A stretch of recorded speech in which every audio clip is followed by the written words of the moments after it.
Today's game raffle, one copy of this game, is sponsored by G2A.com. A random subscriber who likes or comments will be selected below. Good luck, guys.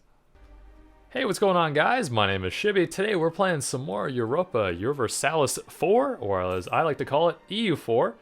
And I saw you guys didn't totally hate the last video I did on this. That was obviously the first one.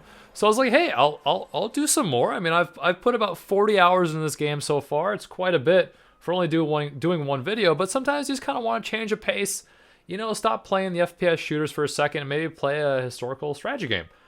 And yeah, I was expecting more like harsh comments like, Shibby, you are so bad at this game, but I think anyone that plays this game kind of understands that it's hard to get into, and there's a lot of things you learn on your first campaign. So I definitely have, and I've already started my second playthrough. I won't tell you as who yet, and we'll kind of get that rolling. And I'm probably gonna do some live gameplay commentaries. That way I can kind of slow down my play and maybe explain more of the basics of this game for those who probably don't know what's going on, which I would assume many of you don't really understand everything I'm doing.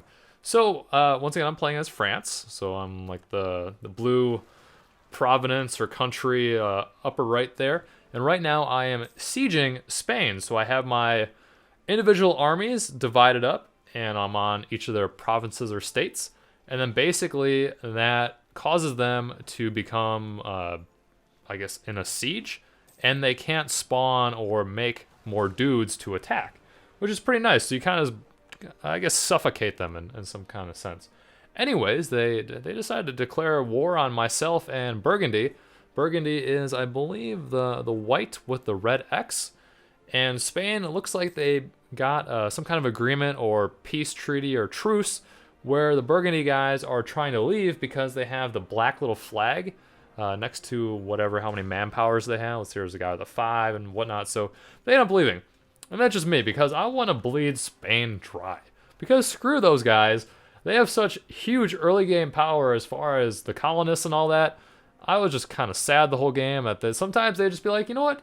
Screw you, France. I'm going to come and poop on you. And that's what they did. So right now what I'm doing is effectively I have won this skirmish.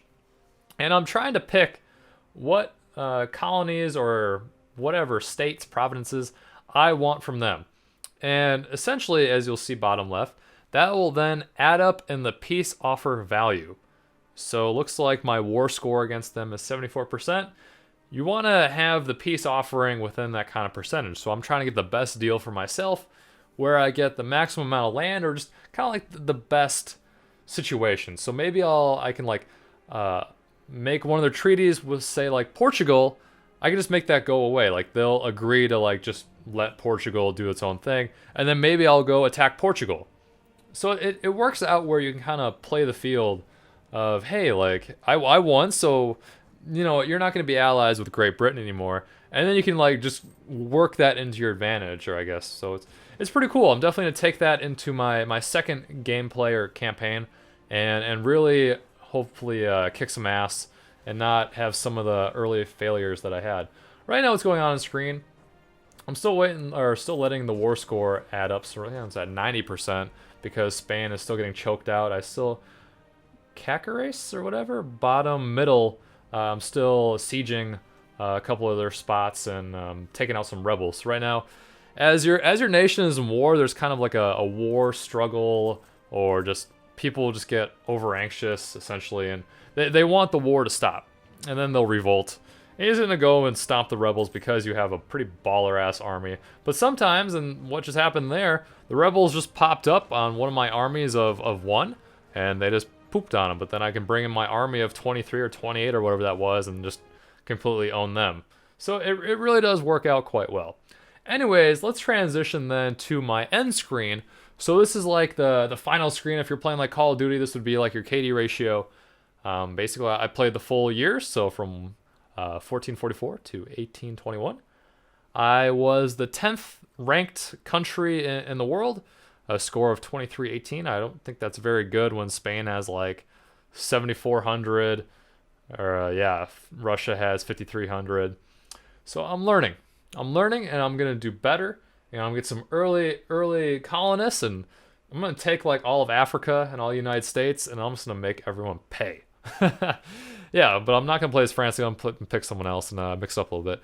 Anyways, guys, if you want to see more EU4, let me know. I mean, this is not replacing any TF2 or Battlefield or Trouble in Terrorist Town. It's just another game I'm kind of playing right now. I'm going on a little bit of a kick. And make sure to enter the raffle. That would be awesome if you guys can win a key.